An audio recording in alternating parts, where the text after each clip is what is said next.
So, when it comes to the COVID-19 experience, it has been a blessing, but also a curse. I know it sounds weird to say that, but it's been a blessing. Just hear me out. I do not say this to downplay the deaths of those who have been afflicted with the virus. I am just sharing my personal experiences with it. So, because of this virus, I was kicked off my college campus, away from where I had felt accepted in a place that was important to my growth as a person. I understand why this had to happen, but that does not change the fact that it was jarring and a scary experience. Going home, I wasn't sure when I was going to be working again. Luckily and unluckily for me, it ended up being quite soon. I had contacted my boss from Quickstar in Dubuque and asked her to transfer me to one of the stores from where I am. There's a couple options, so I wasn't sure where I was going to go, but any store would be better than nothing. So where it's been a blessing was because of the virus, my employers, Quickstar, gave everyone a $2 pay increase. Now, not everyone has gotten this, and I am very fortunate to receive this because our company cares so much for our workers and for having us be on the front line. I know I shouldn't be worrying about money at a time like this, but to get where I need to go and to achieve the things I want, I need to constantly be making and following a budget so that I can make my plans come true. I want to go to school, and I chose UD as the school I wanted to go to because I fell in love with it on my tour, and I need the money to afford this school because I'm trying to take out as few student loans as possible.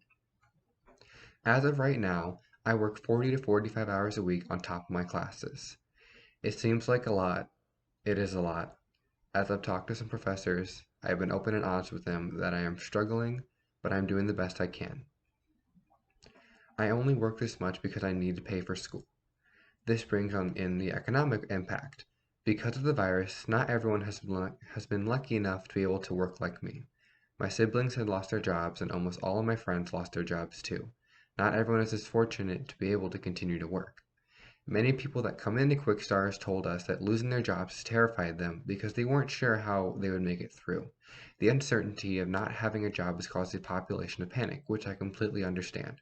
It is a terrifying thought of not having a job and knowing when will you be allowed to work again. Though the government has done their best in giving out as much money as they can to people with unemployment and the stimulus checks.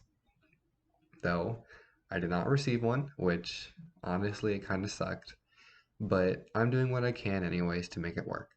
Now, when it comes to it being a curse, I would say that I'm working even more than I already was. When I was in Dubuque, I was working about 25 to 30 hours a week at Quickstar and then 15 to 20 hours a week at Sylvia's.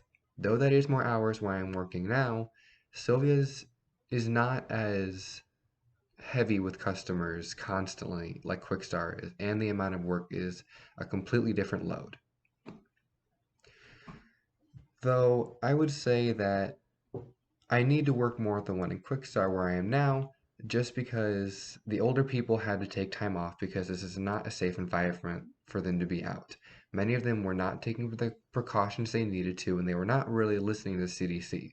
So it was for the better that they ended up taking time off until it was easier for them to come back. Now, another cursed part of this would be how I would not have been able to see my friends. I haven't been able to see my grandparents, and my sister will not be graduating like my family thought she would be.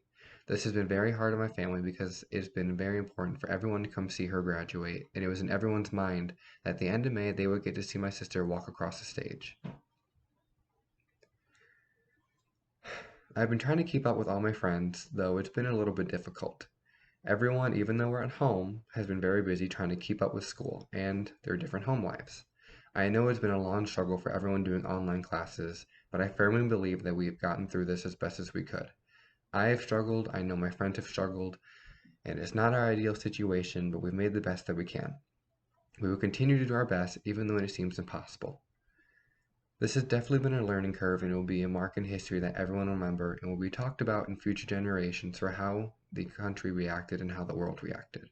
I hope everyone is staying safe, and I look forward to seeing everyone in the campus in fall.